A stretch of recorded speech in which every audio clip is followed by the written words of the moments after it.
gonna look like Benavidez. You. Yeah, one leg. You gonna look like one leg. Yeah, one leg. I'm gonna make one leg. Stanky leg. What you want to bet on? No, but yeah, it's definitely my call. The ball's in my court.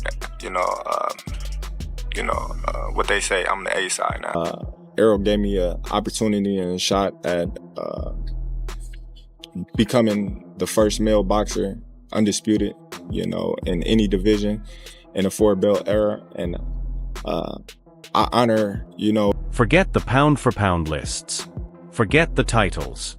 When it comes to real boxing excitement, the kind that draws fans from every corner of the sport and even casual viewers, the Crawford vs. Spence rematch is the fight we are still waiting for. And yes, it matters even more than Crawford versus Canelo. we signed and contracted to do a rematch, and that's what it is right now. Do you know when it's going to be, when we can hear? I don't got no date right now, but I know that's the next fight that Terence Crawford. The first Crawford-Spence fight was a straight-up beatdown, no excuses. Crawford gave Errol Spence Jr. the toughest night of his career, knocking him down 3 times and stopping him in the 9th round. It was clean, brutal, and historic. But in boxing, a one-sided fight doesn't always end the story. Sometimes it only makes the rematch even bigger. That's exactly what we saw in their recent face-to-face. Now, with both fighters possibly competing at 154 and Spence aiming to bounce back from what he calls an off night, the story writes itself. Do you have your rematch clause? I don't know if it's gonna be at 54 or 47, but I'm sure he's probably gonna push the weight up. But there's no gonna be no change in the decision. The performance still is gonna be the same. It might be even a little bit better. So he might want to watch out before he activate the rematch clause. And here's the best part. This rematch could surpass Crawford versus Canelo in every way that counts. Post-fight excuses are common in boxing, but Spence has been upfront and honest about having issues. Before facing Crawford, he hadn't fought in over a year. He was cutting down to 147, possibly for the last time. In fact, he had already mentioned the cut before the fight, saying it drained him too much and that he needed to move up. Even veterans like Sean Porter and analysts like Tim Bradley noticed Spence didn't look right. He seemed stiff, slow, and flat-foot, not the relentless puncher who has dominated opponents for years. He looked sluggish. Why? I can't tell you, I wasn't in camp. At the division he dominated for his entire career. All of a sudden, when it came time for this fight, he looked different. Why? I wasn't in camp with him, I can't tell you. I don't know if his body finally broke down for being at 147 for too long. I don't know if it was him flying from Dallas to Las Vegas, which has different heat and temperatures, and losing weight affects your body. I just want y'all to realize that Errol Spence is the younger fighter between him and Terence Crawford. He's the bigger fighter between him and Terence Crawford. Now things will be different. Spence versus Crawford at 154. Both fully rehydrated. No excuses, no edge for either fighter. We could finally see the fight we expected the first time. Compare it to Crawford versus Canelo. On paper, it looks exciting. P4 P-Star against P4 P-King. But look closer, and it's a mismatch, not a battle. Canelo fights at 168, while Crawford has only recently moved up from 147 to 154. That's a 21-pound jump in weight classes. Crawford is brilliant technically, but Canelo is a powerhouse whose punches carry real danger at that weight. It could turn into a chess match, but one wrong move might be all it takes to end the night. He gave me that opportunity to fight him. It's only right that if that's what he want to do, I'll give it back to him. Outside of him, I was there. Bob Arum put it perfectly. Canelo is just too big and too strong. And remember, he promoted Crawford for over 10 years. Plus, the stakes in that fight weren't natural. There was no real grudge, no personal history. The hype would have come from media spin, not genuine tension. With Spence, the tension is real. The stakes are personal, and fans are already invested. Looking at the numbers, the first Crawford-Spence PPV did around 700K buys, impressive for a fight without crossover stars like Floyd or Canelo. That shows pure boxing interest. Spence has a redemption story. Crawford has a new belt at 154. Both are healthier, stronger, and better promoted.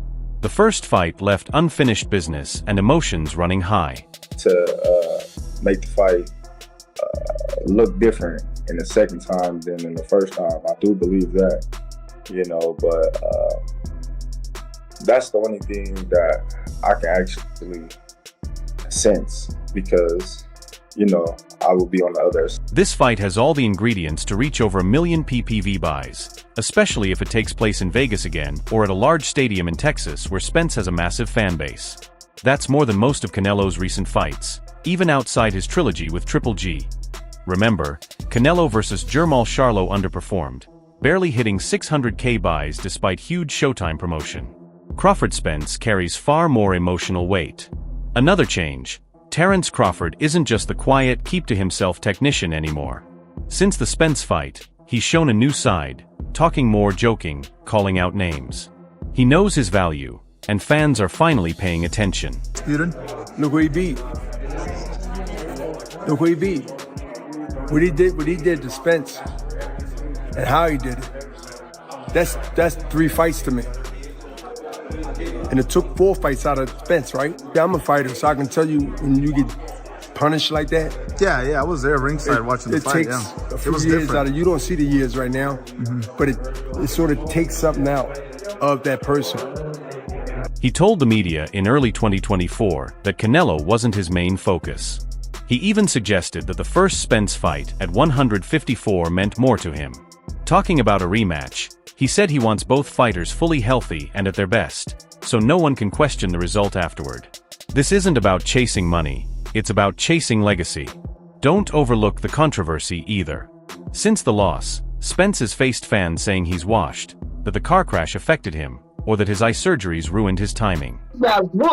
Which rematch? Crawford and Spence. Oh, yeah. I mean, you know the Spence fans. Spence fans, they hold it out. They believe, you know, they man could get it back. Yeah, well, that's what makes a fan. So they can hope all they want. I don't want to. He's heard all the criticism, and he wants to prove everyone wrong. Crawford, meanwhile, has been accused of defeating a weakened Spence. Some even argue the first fight didn't count as a real showdown because Errol wasn't at full strength. The answer? Rematch at 154 with no excuses. That controversy drives interest. The online debates, the analysis, the criticism, it all fuels the hype.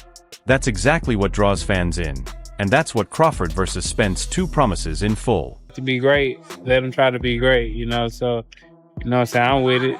So, you know, I'll be going for Bud, you know, if he fight Canelo, I'll be going for him. I mean, I don't know if he gonna win or lose, but I'll definitely be going for Crawford, I think Errol Spence Jr. remains one of boxing's most talked about figures. Not for what he's done recently, but for what he might still achieve, or fail to.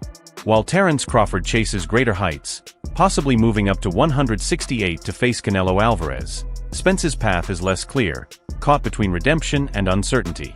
The rematch with Crawford feels like the purest choice, but boxing isn't just about legacy, it's about business. Right now, Oscar de la Hoya is looking to cash in, proposing a huge fight between Spence and Virgil Ortiz Jr. in Dallas, a matchup that could either redefine Spence's story or end it entirely. Ortiz versus Errol Spence Jr. in AT&T Stadium. And I want to chime in and talk about it. I think it's kind of irrelevant for Oscar to be calling out. The idea isn't just hype. De La Hoya told Fight Hype he's already looking at AT&T Stadium, a Texas-sized venue for a Texas-sized showdown between 2 Texas-born fighters. And if we're talking ticket sales and excitement, that fight could easily draw 60,000 fans.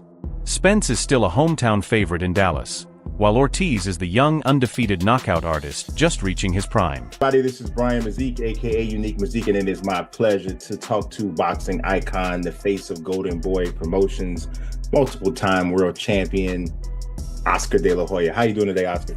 I'm good. Thank you for having me. Yes, sir, man. It is a pleasure to talk to you.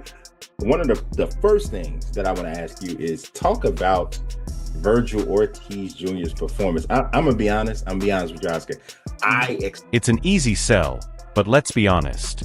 It's also a risky fight for Spence, coming off a 2-year break and a humbling loss that shook his reputation. Crawford didn't just beat him, he erased him. And that's no exaggeration. He made Spence look out of place in the ring. That kind of defeat leaves marks, mental, physical, and on his legacy. If it's Boots, I don't care if it's Thurman, I don't care if it's Spence or anybody. Crawford, I really don't care. I would love to fight someone like he's a fighter. I don't think of him, he's just, if he fights him, he fights us, whatever. Virgil Ortiz Jr. isn't just another top prospect. He's a force to be reckoned with. At 23, with 21 knockouts, he's been steamrolling through opponents and recently scored his big-name win over Israel Madrimov. Yes, the same Madrimov who went 12 tough rounds with Crawford at 154. Many, including Canelo Alvarez and Eddie Hearn, thought Crawford may have struggled. Here's where it gets interesting. If Crawford had trouble with Madrimov, and Ortiz handled him more easily, then Ortiz could be an even bigger threat to Spence than many realize. De La Hoya likely sees this too. He's not just making a fight, he's targeting the vulnerable. And right now, whether he likes it or not, Errol Spence looks like prey. I'm gonna fight the best, but you see that it's not up to it's not under my control. Like if it was under my control, I would have fought the world champions already at 140. I would have fought him at 147. It's Fans may not be demanding Spence versus Ortiz just yet, but that could change quickly once Canelo faces Skull. And if Crawford doesn't schedule his next fight soon, the Spence-Ortiz matchup might become the ticket everyone wants. The risk for Spence is huge. Ortiz hasn't faced anyone with Spence's experience, but he's young, hungry, and at his peak. He fights aggressively and isn't coming off a tough loss. Spence, on the other hand, hasn't fought since 2023. His last memory in the ring for fans was getting dropped, bleeding, and beaten. Spence in Dallas Stadium is generating buzz. Spence hasn't fought since his loss to Crawford, leaving questions about his comeback. Ortiz is in his prime and hungry for bigger challenges. Is this a fair fight or a setup for a comeback story? The stakes aren't just about wins and losses, they're about legacy.